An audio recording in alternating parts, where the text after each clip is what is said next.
राजकारणात दर मिनिटाला काहीतरी नवं घडतंय. बातमी कुणीही दे, पण खरी अपडेट मिळते फक्त राजकीय लाईव्हवर. 1967 पासून आजपर्यंत या मातीत एकच घराणं अखंडपणे फुलत राहिलं, पवार घराणं.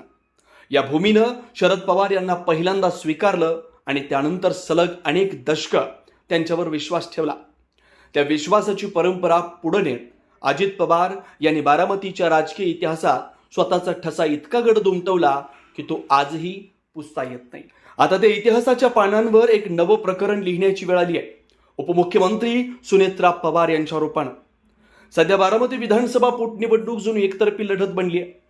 विरोधकांचा अभाव, मोठ्या पक्षांचा सहभाग नसणं, या सगळ्यामुळे ही निवडणूक केवळ विजयाची नाही तर मताधिक्याच्या विक्रमाची स्पर्धा ठरू लागली आहे. राजकीय वर्तुळात आता एकच प्रश्न घुमतोय, अजित पवारांचा विक्रम सुनेत्रा पवार मोडणार का?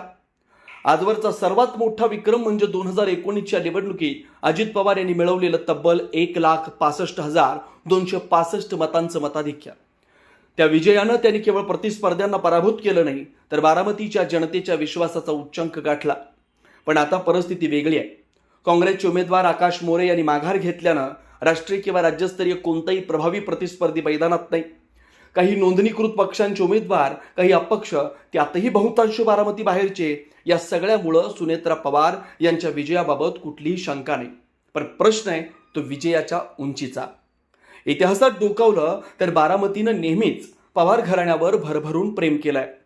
1991 मध्ये पहिल्यांदा मैदानात उतरलेल्या अजित पवार यांनी तब्बल 86,000 मताधिक्यानं विजय मिळवत आपली ताकद दाखवली.